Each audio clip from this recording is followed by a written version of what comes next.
Welcome back, Duality 7Xers. Hey, I want to talk a little bit about Sean Strickland.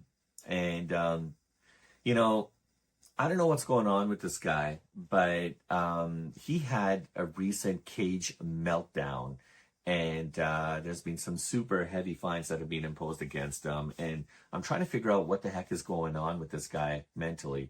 Obviously he lost against DDP, um, and then he's been calling out Shemaev, and he's been saying that, oh, this guy's not even a good wrestler, and I sparred with him, and he's not all that he's cracked out to be. There's no hype around this guy. So I don't know what's going on with Sean Strickland. I don't know what he's trying to do. But here's the thing. He there was a lot of chaos surrounding this guy. He got fined by the Nevada Commission, and they dropped like a 6-month suspension on him and a $5,000 fine. Um, yeah, not the most ideal situation to be in. So yeah, so here's what stood out to me, guys. Okay, so like you have Sean Strickland, all right, former UFC middleweight champion, who also who lost to DDP, and now is trying to come back, and he's just kind of like chirping at everybody, especially Khamzat. I think he really wants to get that belt back, and rightfully so. Now the question comes down to is what's going on? Like is Sean Strickland, is his head actually in the game? Like this guy's doing a lot of weird stuff lately, right? And look, he lost his cool in like a big way, guys, and it's not good by any stretch. He actually stormed the cage at Tuff-N-Uff, at a Tuff-N-Uff event. And when I say he lost his cool in a big way, he actually jumped the cage, and he started to throw a punch at a fighter. Now, you don't do that. You just don't do that. All right.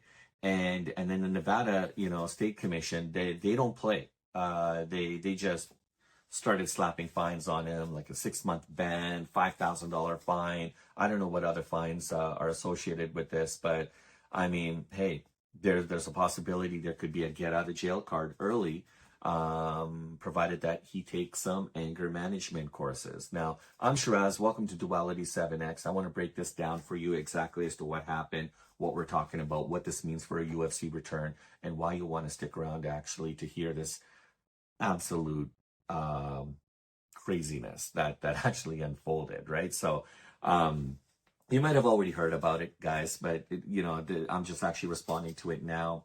Didn't get a chance to do it earlier, but that said, this is my kind of perspective on things. So, right, so like back in June of June 29th, at Tuff-N-Uff, 145 in Vegas, Sean Strickland and his teammate Miles Hunsinger's, he was actually in Miles's corner.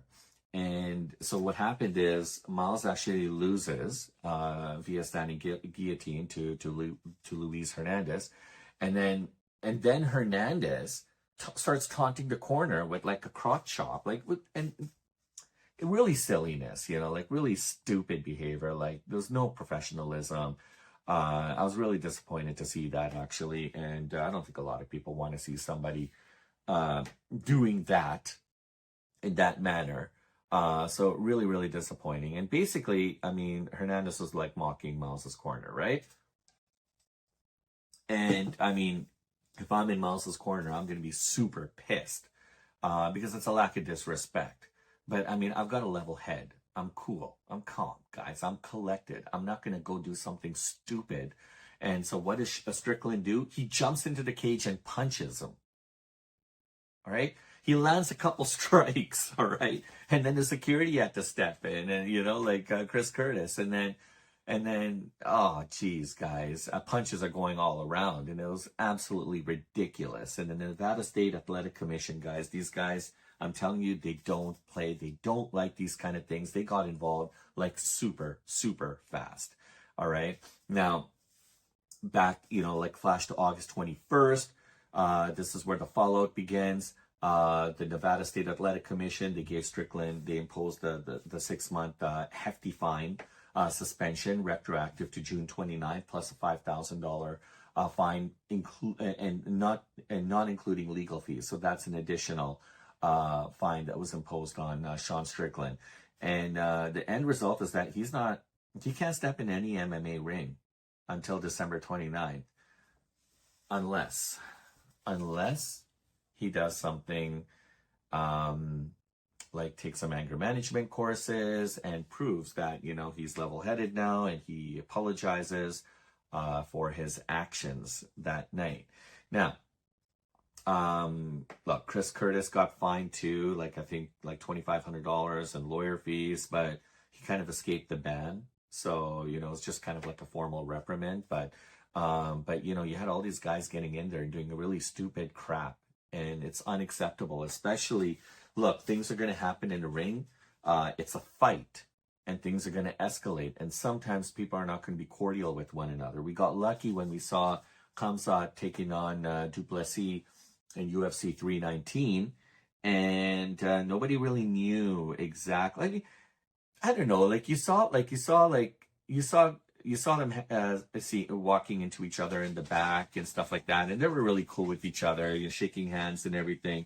But you never know really what's going to happen, and are fighters actually going to be cordial with one another? Are they going to be respectful, or are they just going to really, or is it going to be complete opposite of that? And in this case, Hernandez should have been professional. He beat Miles, and he should have been. Now, I'm not saying you have to like the guy and go and kiss and make up and hug everybody. You could at least just be professional and say a few words and then step out of the ring and see what's next around the corner. But now the guy's just he was just a big jerk. Now, I don't care what somebody says to you, does to you. At the end of the day, you don't do that. Come on. I mean, absolutely ridiculous. And so I don't blame Strickland. I mean, Strickland just snapped, he snapped. But where I draw the line is you don't need to go to that extent.